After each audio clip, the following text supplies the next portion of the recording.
And we have four very qualified young climate advocates here, and they're going to introduce themselves, and we're going to have a good discussion for the next 45 minutes. So, Mohamed? I'm Taarji Mohamed, 25 years old. I'm PhD student in renewable energies, also activist in UNICEF and the youth movement for children's rights, and volunteer in associations like Étudiants Citoyens and Carrefour Association. Thank you. Hi, I'm Beatriz Araújo, and I'm a youth activist from Brazil. I'm 23 years old, and right now I volunteer for 3 organizations: Engaja Mundo, Verde Luz, and Ceará no Clima. These are all climate change related NGOs, so thank you for the opportunity to be here.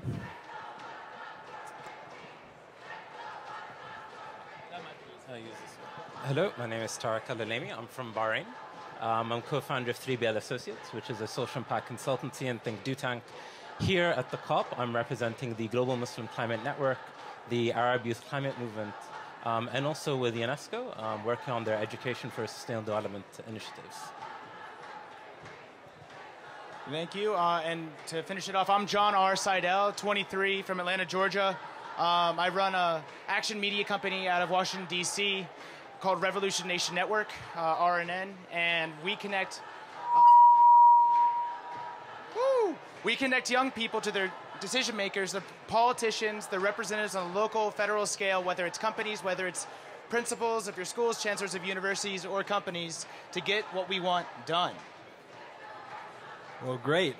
So you're going to have to address this question to people older than yourselves. Someone like me, maybe. So when you're talking about climate change to older generations, what do you find yourself having to explain the most about how you come at the issue? And, you know, how do you imagine overcoming the differences between generations, if you see any, to get the policies or action that you want to accomplish? This could be for anybody. Well, I could definitely answer that first, and I'm definitely not going to take up the stage, but this one's very relatable because a lot of adults don't really know the power of social media. My dad's a very good example of that. He doesn't have a Twitter, he doesn't have a Facebook, doesn't have an Instagram, and he just switched to from a BlackBerry to an iPhone this year, which is a big step. But in all realness, the power of social media and the ability for us to unite on specific issues and to hold representatives accountable on these issues actually influences the way that they make decisions. I interviewed 6 different Ohio State representatives before the notorious election in the U.S., and they said 1 tweet equals the power of 100 emails and the ability to influence decisions, and that it would only take 10 people reaching out to them on a specific piece of decision and legislation to actually influence the way that they're going to make a decision. And so I'm sure all of us have at least 10 friends. We probably have a lot more than 10 friends and family members. If anything's going on a local scale, reach out to them when they're actually making that decision, and you'll find out that the real power of social media. Yeah, I think that the main difficulty that I have as a young person addressing people from different ages is that sometimes people are like, oh, youth, you're so cute. Let's talk about youth. Let's invite youth to our panels. And no one really pays attention to what we're saying. So for me, when it comes to youth, I think it's time for us to take action and take power. Because I have been feeling this a lot in these negotiations, especially after Trump won elections, that people are very frustrated with governments, with how things are being conducted on an international level or even on a national level. And we are youth, we have energy, we have creativity, we are amazing. So it's like, let's do what we're supposed to do, and let's talk to these people on the same level. Like, hey, look at us, we have something that you need to listen to, and just listen to us and learn from our work. So, yeah. From my side, an issue like climate change can't be solved by any one generation. It can't be solved by any one sector, any one groups of people. it really requires long, committed action across generations, across sectors, across different types of collaborations. So I think the frustration sometimes is that there's a divide. We have our elders sometimes saying that, youth are the future, youth are going to be solving all these issues, and I always say, no, hold up. We're not going to let you off so easily. You cause this, but it doesn't mean you can just let it off to us. But also, youth can't just solve it alone. It really requires intergenerational equity and collaboration.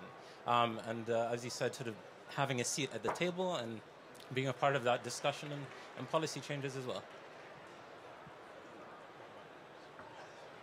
Well, we found more older people in the high positions in all, for example, in taking power decisions and all that, and they didn't want to give young people the opportunity to give their solutions or just contribute in taking actions. They say, "Oh, we are older, we have experience, we are living more in several action. We saw a lot of things happening in the world."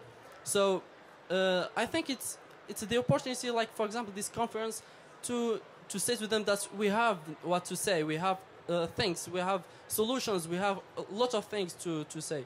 So maybe they did all what we are here, all these problems, or they are the ones that make all the problems that we are here that we are seeing, and maybe they can have the solution, but do they can really do it and take this solution and push it until they get applicated?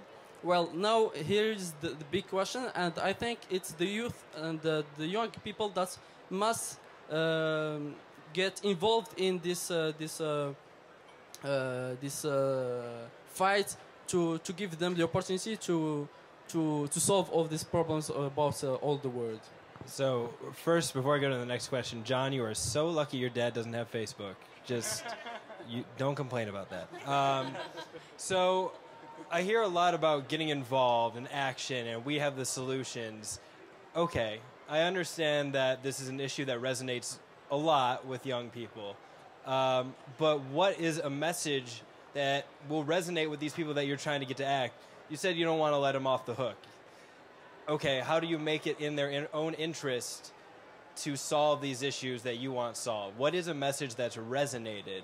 I think John touched on it a little bit with actually getting in touch with your representative, but what are these actions or these messages that can make older generations realize that this is something that they should care about too?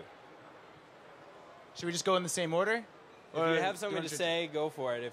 Yeah. Definitely. And to keep on touching on that, millennials, under 25, it takes up more than 50% of the world's population. So as far as a representative, we should have a major voice because we represent half the world's freaking population. So in terms of being able, we're actually the largest opportunity for these decision makers as well.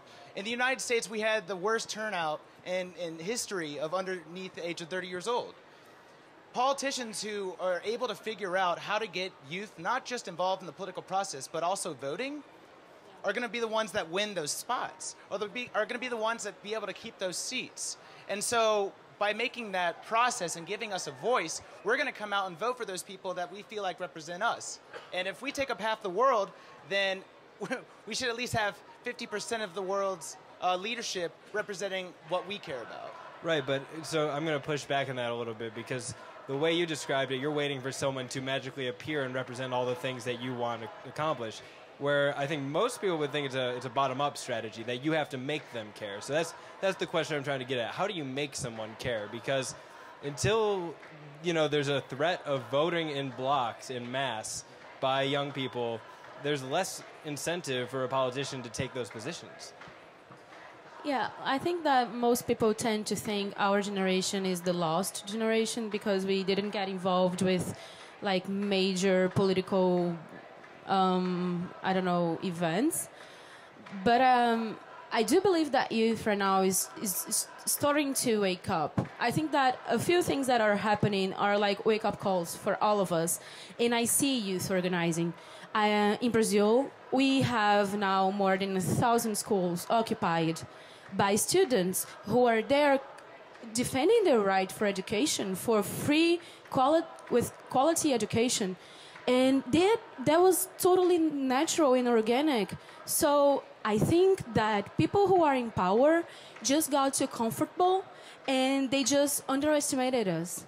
Because we, like I said, we have so much energy and we have so many ideas that it's like we are a little bit sleepy right now, but I feel that we are waking up, especially now with the climate crisis, because one thing is talking about climate change in the future, but climate change is happening now.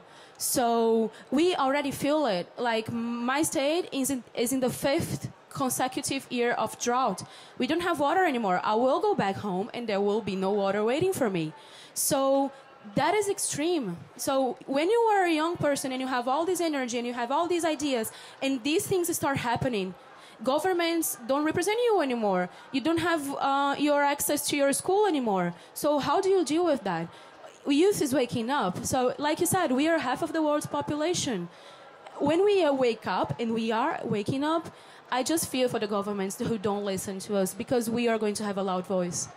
And to respond to that, and I'll give it to you next, the incentive versus, you know, forcing them to listen to us versus being able to reap the rewards of what it means to listen to us. We had the largest come out of our population in a long time when President Obama first ran. He was one of the first ones to really represent the issues that we cared about most. And then you had a huge turnout of young people. When you have a time when we don't feel like we're being represented or being heard, then that results in, you know, a lot of young people not showing up. So, you know, I know I use the presidency as an example, but you said it's the bottom up. And democracies are made so that our local representation are the ones that are supposed to hear our voice. Our presidents, yes, but not unless you have millions of people on your side. The ones who are going to listen to you are the ones where it only takes 10 to 20 people for you to come together on a specific piece of policy or legislation, and you give them that opportunity. Say, I will vote for you if you do this. I will know your name. I won't just vote for the D or the R or the I next to the name. I will remember you, and I will make sure that you have my vote. And if you put it in an opportunity type circumstance, then I believe that politicians, I'm working 3 years in politics myself, that's what motivates politicians to make decisions. Not negativity, but positivity and possibilities. Let me switch gears. I want to touch on something you said, the local representation versus the national. On the climate scale, do you see people working on, are you working on local efforts? And how do you get people involved in local efforts when it is a global issue? People think, what can I do in my backyard that really helps the climate? But are you seeing this sort of activism on a local level produce results that are tangible? Okay. I just want to say that I think more that locals are more active than the representatives. The representatives are going to take just decisions, and maybe they are going to be applied or not. But locals and, for example, NGOs and students, all these people, I think that they are the gear that is going to make the change, to solve the climate change. Because the representatives have lobbies and behind them there is a lot of people that are controlling their decisions. They are not really taking the decision that all the people that are elite them to the power to make this decision. I think it's the locals that are going to make the change. Just to speak to that question, also the question you asked before. The question you asked before. And I think one of the slogans of Earth to Marrakesh is that in nature nothing exists alone. And an issue like climate change affects every single aspect of human life, on a local level, on a national level, and beyond. And I think one of the key ways to drive people and to mobilize people is to realize that. Whether you are a military general working on security and seeing that actually climate change is a threat multiplier and is a big threat to national security. Whether you're a doctor working on the front lines of issues like diabetes, etc., which affects it immediately. Whether you are, as where I'm from, an island, where you are affected by sea level rise, and your local economy is going to be directly affected. No matter what area you're in, and if you look at all the SDGs, climate change is going to affect that. Any job that you have, climate change is going to affect that. Any human endeavor you wish to do, climate change is going to affect that. And it's not necessarily to say that we're turning everyone into environmentalists, but to do what you want to do in life, to solve the problems that you want to solve in life, to live your passions in the way that you would hope to. It's making the message that actually climate is an integral part of that. Yeah, so when it comes to local level, that's where things actually happen. I've been following these negotiations for a while now, but nothing has the potential that local action has. Because here, it's like sometimes these negotiations are so distant from reality and are so distant from the real problems. And when you go to the local level, that's when you understand what's really happening. That's when you get to talk to people who are really suffering from climate change and how to engage those people, right? Because climate change is something like in Brazil, climate change is considered a first world problem because we have problems with education, we have problems with health, we have problems with violence.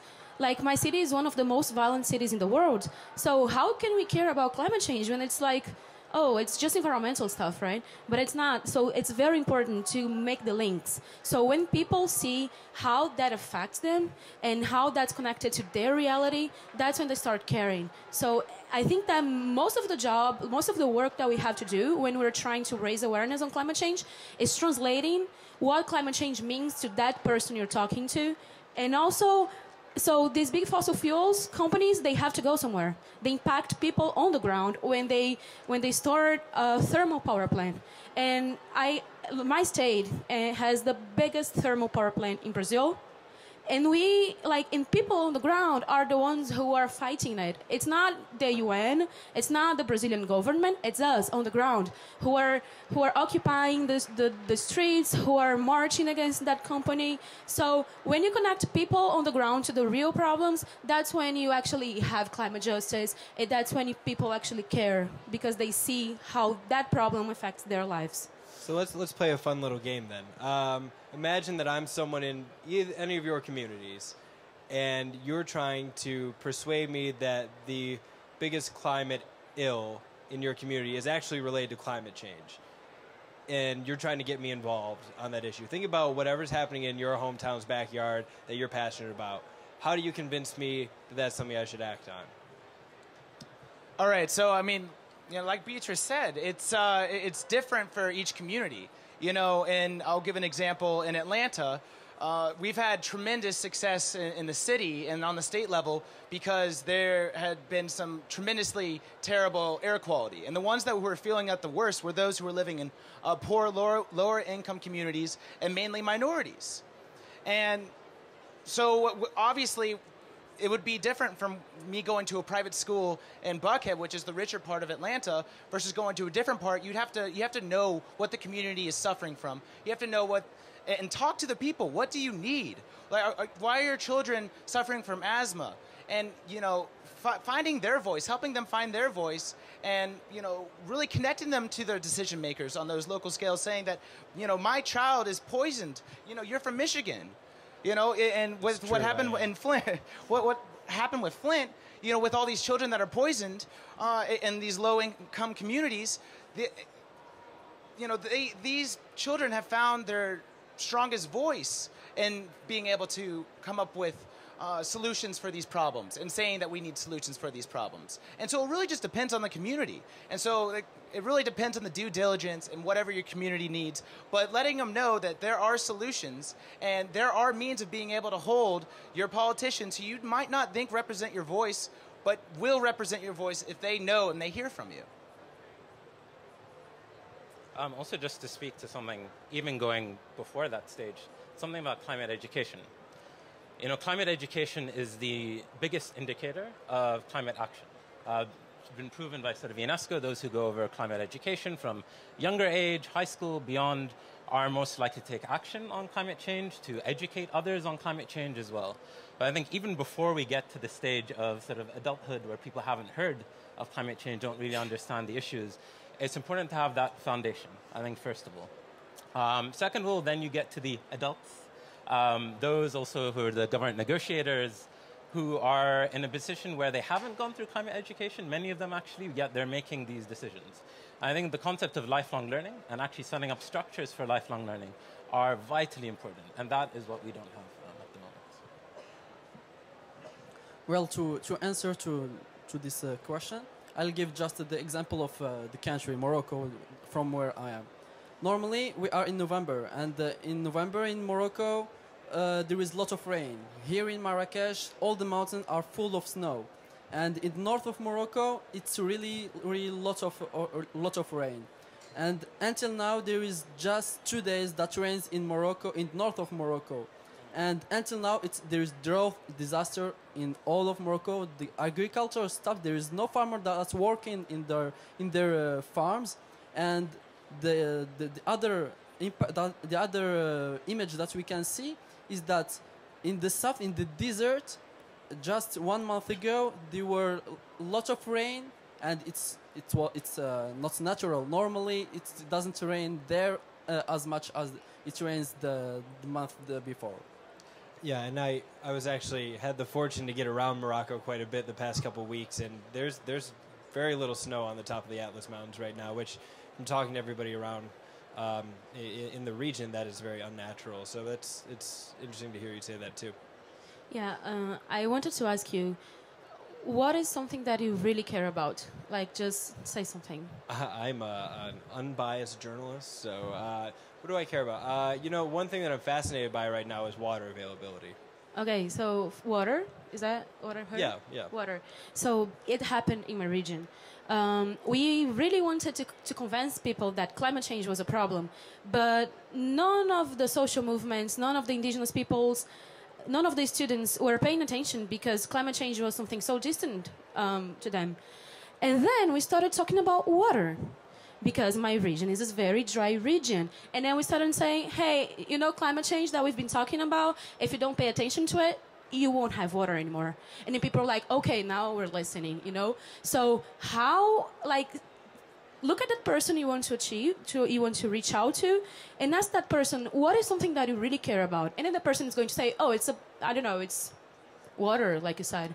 And then you say, well, climate change has everything to do with water. So basically, in Ceará, I come from Ceará in Brazil, right now we are not talking about climate change, we're talking about access to water, because we have a thermal power plant that consumes water equivalent to 1 million people. And we have people lining up to have water just to drink, and it's a very polluted water. So imagine hundreds of people in lines waiting just to get a cup of water, and at the same time you have this major coal burner receiving water equivalent to 1 million people half price. They actually pay half price for the water because that's that was one of the subsidies that the government gave to them, so they would establish themselves in my state. So it's the absurds are there, the wrong things are there. You just have to point them out because fossil fuels industry is very dirty. You just have to find their dirt and then tell people about it. And trust me, once people know the truth, and once people know how that truth relates to them, they act. They truly act. So you mentioned companies. There's been a lot of talk at the COP about how the business sector is going to have to lead now, do more. And that would be the case no matter who is running the U.S., but the subtext is if the U.S. isn't going to do anything, then a lot of U.S.-based companies better have it within themselves to do more themselves.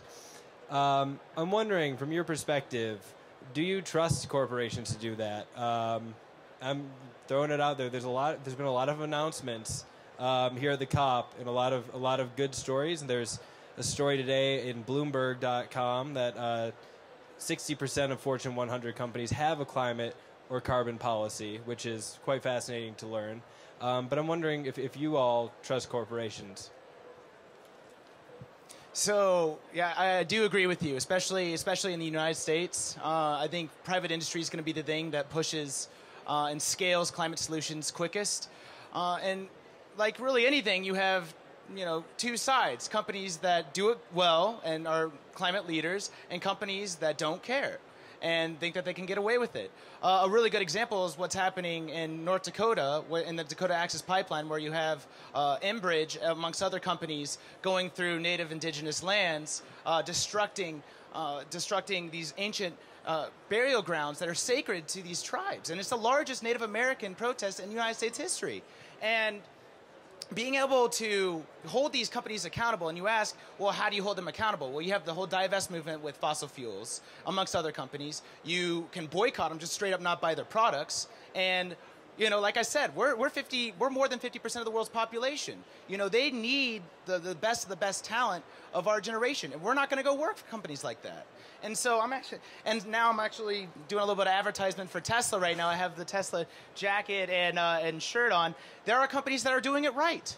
There are companies that are doing it right. And so we not only have to, support these companies in every way we can, the ones that are doing it right, buy those products, invest in those products. We're representing $30 to $40 trillion, which is the largest wealth transfer in human history.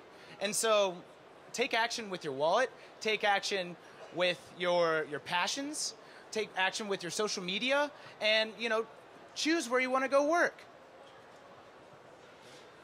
Yeah, for me, I trust people. Like, corporations are also made of people. Sometimes we talk about corporations and governments and parties, and that dehumanizes a little bit the discussions. So I trust people to change, because I think that this problem that we're having right now with climate change is more than just an economical problem, more than just an environmental problem. It's a human problem, because we as humans are disconnected. We are disconnected with nature. We are disconnected with each other. So I think that there is more to us, than money. There is much more to us than just what we are seeing right now. So I truly believe in humankind. Like, I truly believe that humans are going to wake up and see that it's more. Life is more. Life is bigger. There is a whole earth connected and beautiful that we can take care of. And I trust people, because people on the ground are the ones who are making the difference. People on the ground are the ones who are fighting companies. Like, you have the Dakota Pipeline in the U.S. You have like the movement I'm a part of in my city and in my state. So these people are the ones who are changing companies. So I don't trust corporations, because that's very vague to me. I trust people.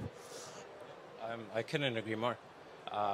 I work a lot with the private sector, and it's one of the things where it seems always very disrespectful to talk about, these human beings who are paving your roads, who are bottling your water, who are working very hard to provide as well, and then to sort of take that approach. And, even a few years ago, the discussion around the private sector wasn't as it is today. In the space of sort of 3-4 years, it has moved exponentially. Corporations are realizing that, profits can't come at a cost of environmental destruction. We've seen in the business community here that message reverberate, and the majority of boardrooms actually believe so as well. In the EU, we now have regulation that pushes towards that. That even the US, despite everything that's going on, the belief that market forces will push it. And just to touch on, I think, the power of corporations as well, and the time that we live in. We are living in an exponential age. Tesla is an example of that, of the technologies that are coming around. And corporations today are able to do what governments used to do. And individuals now are able to do what companies used to do. And that is incredibly powerful. And it means that we don't have to just wait for governments, and no one government, as we've seen, can solve the climate crisis. And we have to put our trust in corporations as well, just as we do our governments and our CSOs and our NGOs and beyond, because we can't make that distinction. And just to add to that, he said, no one government can make this thing happen. We have to do it together. And I should add, being from the United States, one government shouldn't be able to hold us back from climate action either. And so, Great, thank you for being here. So that, John, you brought up divestment. From someone who's covered divestment a little bit, the young people are moving on that. There's a school of thought, though, that you can have more of an effect on a company by staying in and holding shareholder resolutions. Okay, so young people are 50% of the world population. Certainly not 50% of the world's investors right now. So what do you all think about that? Divestment or shareholder resolutions, stakeholder engagement? What's the way to go? So I was actually one of the leaders of my divestment movement at Divest University of Denver. And we had some pretty tremendous success. And I've heard this question more than once. I don't think it's as much of just looking at the divestment as it is the reinvestment.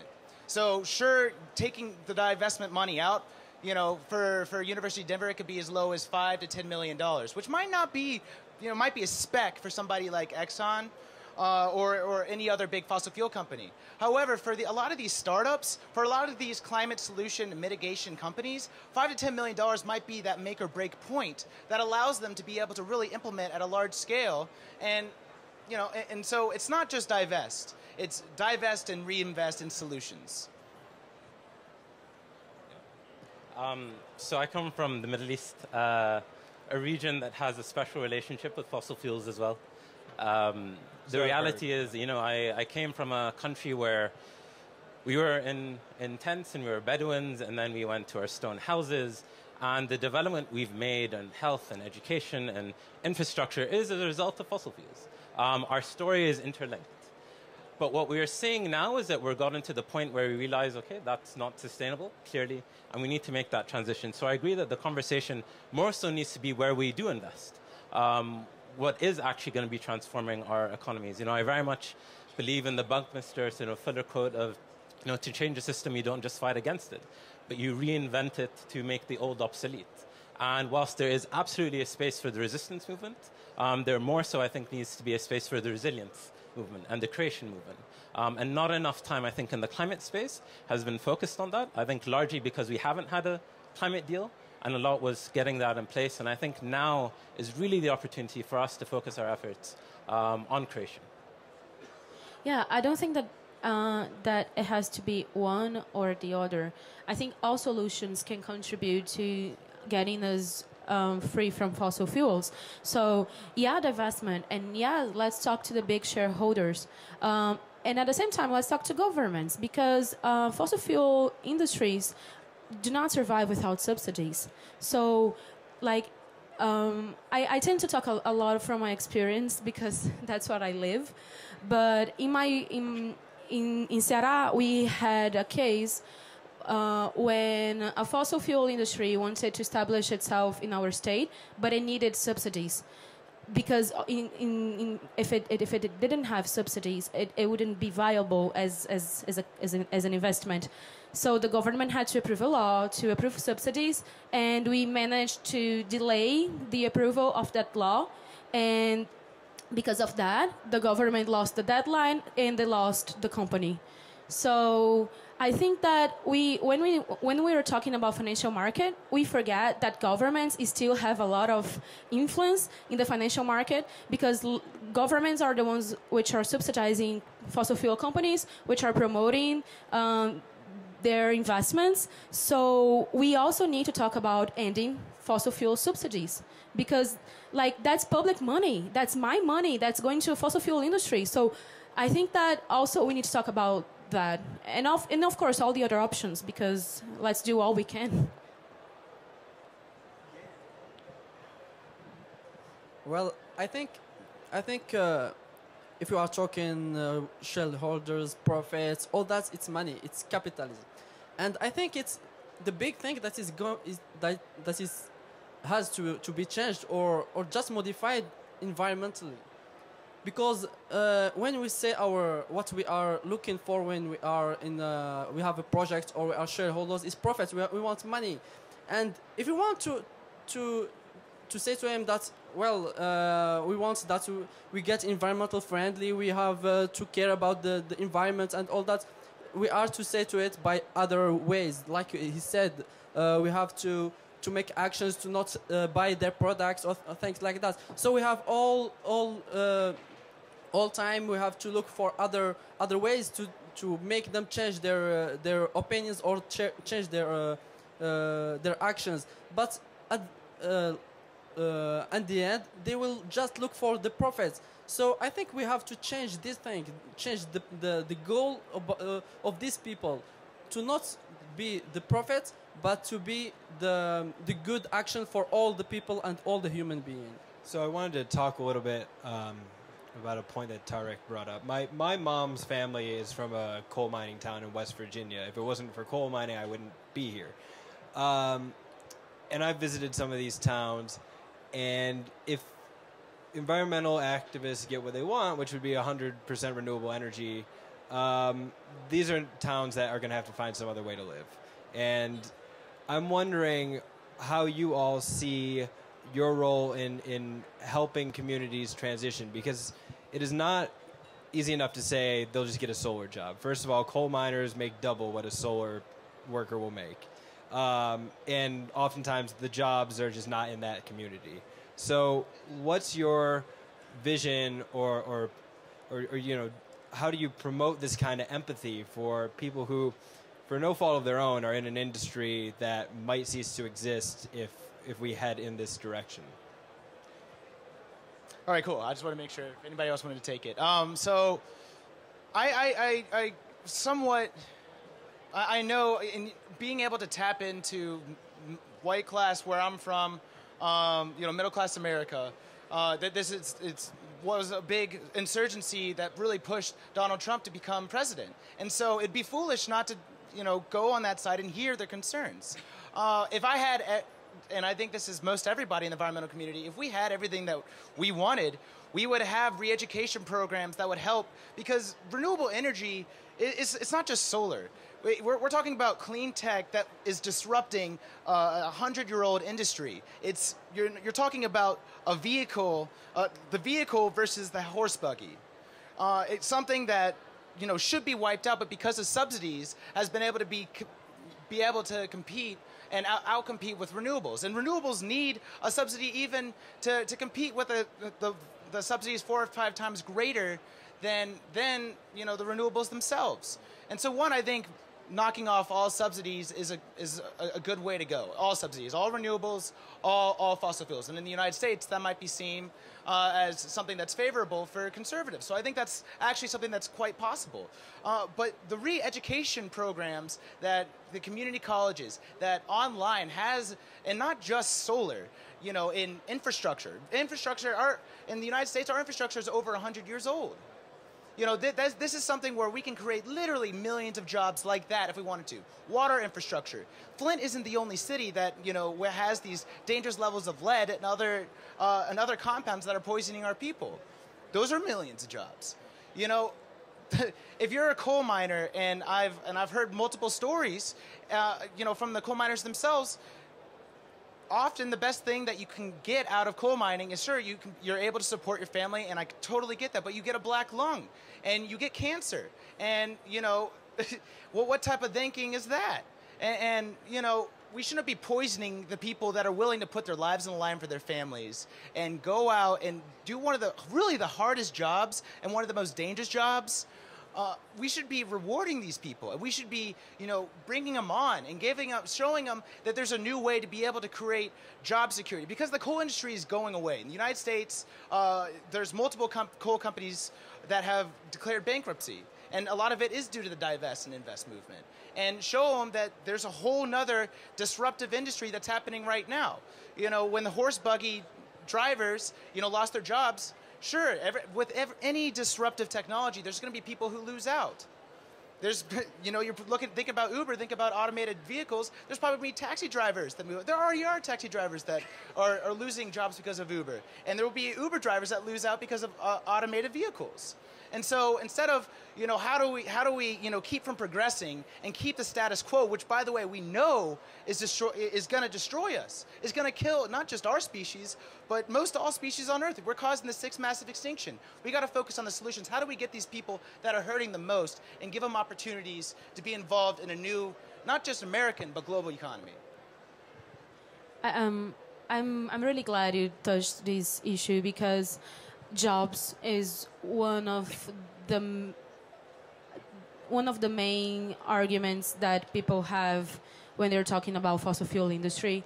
And well, we need to take care of people. So those people who are working with fossil fuels, yeah, there has to be transition programs so they can move on with their lives, have another job. But I think that this argument is like used more than it really should be used, because we all know that the renewable energy sector generates more jobs. It might not pay as well, but it's more people with jobs, so it's like distributing income. And at the same time, these big fossil fuel companies, they do generate jobs, but these are like 50 jobs, and then you have like 1 million people impacted. So again, talking about Ceará, the thermal power plant that we have there, lots of people worked during its construction. So lots of people from like lots of constructors worked when it was being built. Once it was done, it created a major social problem because those people weren't qualified enough to work in the industry once it was done. So like favelas multiplicated around the area.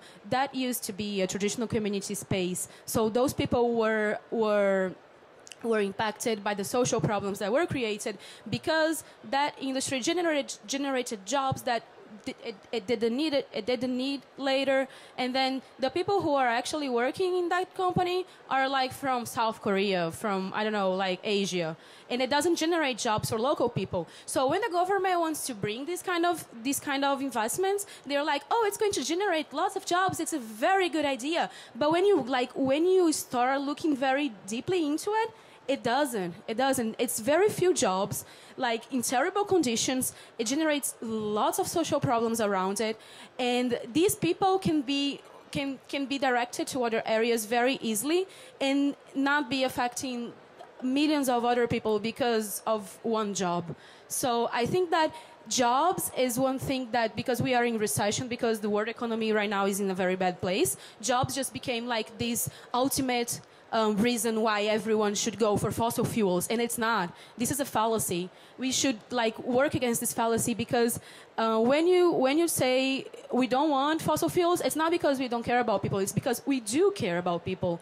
Because lots of people are being impacted because of a very few jobs that are being created. So yeah, let's care about people, but let's care about people in a holistic manner. Let's transition those people who are working for fossil fuels, and let's create more jobs with renewable energies. I wanted to touch on the emotional response to your sort of question. I think when you talk about climate change, there's I think if I take from Buddhist philosophy, Thich Nhat Hanh, the Buddhist monk, says that it's not a surprise that people don't take action on climate change. Because if you really think about it, and particularly those working in the fossil fuel industry, that transition entails that your very way of life is going to be taken away. Your very livelihood is going to be taken away. That your very purpose, actually, of being as you, of a human being, and what you've been working for your whole life, actually where someone is saying that actually goes completely against the planet. That's something very difficult for a human being to even take. Especially if someone's going through finance issues, relationship issues, election issues, there's politics. It's too much to bear. And I don't think as a society we have the appropriate compassionate response, the empathetic response to actually those questions. Our education systems don't address it. Our psychological and mental health institutions don't address it. Our lifelong learning institutions don't address it. Certainly as a climate movement, I don't think we address it, I think, as much as we should. Again, it's a lot of fight, but a lot less empathy. I think, as you said, we have to have a lot of compassion, I think, in addition to the transition that needs to happen economically. Well, I think it's not the transition from the fossil fuels to the renewables that is the problem. If you see now the mines, that coal mines, for example, there is maybe 80%, 90% less miners than before. It's the industrialization that is the problem. Now, if you go in the mine, there is no one there. There's just machines that are there and working. So we don't have to put all the problems on the renewables. And in the other side, these miners, yeah, we can say to them, okay, you are not going to work in the mine, and the government can give them like invest and give them a budget to buy solar panels and to put them on their homes, and they are going to sell the power, not just getting out the coal from the mine and give it to the government or the holder of this mine to sell it. He's going to sell the energy he himself. So there's a good amount of activity right now in the courts from young people suing on this idea of intergenerational justice. Basically, you're not protecting the planet, you're screwing us over, stop it, please. And since, your pleas are, yeah, just stop it. Well, let's get a court injunction at least. So, this is happening in the U.S. It's happening in other countries as well. I'm wondering what you all think. I mean, none of us are lawyers, I don't think. Oh, you're a lawyer. Okay, of course. Anyway, so Mo, bitches, and then I guess you're ready to take this. But what is the end game here? I mean, who's going to be held accountable? What is the effect of going through the courts? And I mean, is this a publicity stunt or is this for real? What do you think the end game is here? Whoa. Well, I'm really excited about what's going on in the law environment right now. This is the first time that we have a binding agreement that it's bottom up, not top down. So countries have a lot of responsibility, and people are starting to sue. Like I've heard already about people suing a company because if I remember it correctly, ice from mountains was melting, and that was going to generate a financial impact of, let's say, $100 million. And then there is a company that is responsible for 1% of the whole world's emissions. So these people are suing this company to pay 1% of their financial impacts. Also, we had, like, in Netherlands, people suing the government to take more action and to be more responsible. But I think that this is still something that's beginning. And right now, the international environmental law system doesn't have any sanction process still. But I do think that it's going to evolve to that. I'm not an expert on this, but from what I'm seeing, I think that this is a way to fight climate change, and it's starting now, but it's going to be big in a few years, especially with the Paris Agreement, where lots of the responsibilities are put in the hands of the countries. So I do believe people are going to start suing their countries because most of us have NDCs. And if countries don't follow NDCs, what's going to happen? So because countries are now, like, have NDCs that are binding, then people can actually sue their countries if these countries don't follow their NDCs. So I think that's something very, very interesting for the following years, I guess. I can give a very different perspective, I think, to that question, mostly because I live in a region that is not the most democratic. We don't have the ability to sue our government, nor do I ever imagine we will in the near future. And we've had this discussion as well in the climate movement of looking at all these other legal examples. And it's pushed us the other way. It's actually pushed us to say, okay, we don't have that option of going against. But what we do have the option is to use other, again, means to introduce legalities within our systems, working with government to introduce laws, especially in countries that have very poor laws, whether it's related to water, environment, air quality, etc. And I think the legal approach is absolutely necessary and vitally important. But I think particularly in countries that don't have those regulations, there's a space for these young people, these young environmental lawyers, to come in and suggest these policies. So yeah, we've taken a very different legal approach. Well, Morocco today is taking a big step in the on all environment sector, and he's working on several laws to reduce the emissions. Also, there is some laws that get out for energy efficiency for buildings, also for solar panels. I think Morocco is having a take big step in this section. I think to end, at least on this subject, you know, I've said it a lot. 50% of the world's population, more than that, is, you know, underneath the age of 25. But a majority of that is under the age of 18. Now, so we all have the privilege to be over the age of 18, right? Just making sure. No, not you? Oh. Are you over 18? Yeah, okay. I wanted to make sure. But at least in the United States, people who don't have aren't at the age of 18, one, they can't vote. So why would politicians listen to somebody who can't vote? Two, they are so young that they probably don't have the ability to, you know, invest in companies. They probably don't have that resource that allows them to vote with their pocketbook. And then three, since they're so young, they usually don't have a voice in these major issues. And so this legal standing with what Shetezkat, who's the founder of Earth Guardians, has been able to do and find a legal standing to be able to sue governments, our government, because of their actions for not taking climate action is huge. Because this solves all those three problems. I'm pretty sure, I know Shetezkat's under the age of 18, but the majority of those kids are all under the age of 18. And not only have they found a voice, they found political standing, and now they're influencers in this movement because they set up a whole nother way for people under the age of 18 to be able to be leaders in this movement, take action, and they're starting to show that, hey, maybe even, you know, we could talk about the same thing, but if somebody who's 12 talks about the same thing, even uses the same words as me, it's going to be a lot more powerful coming from that 12-year-old. It's their future. It's their future these institutions that these corrupt politicians are destroying. So they should have a voice, and it should be more powerful than mine.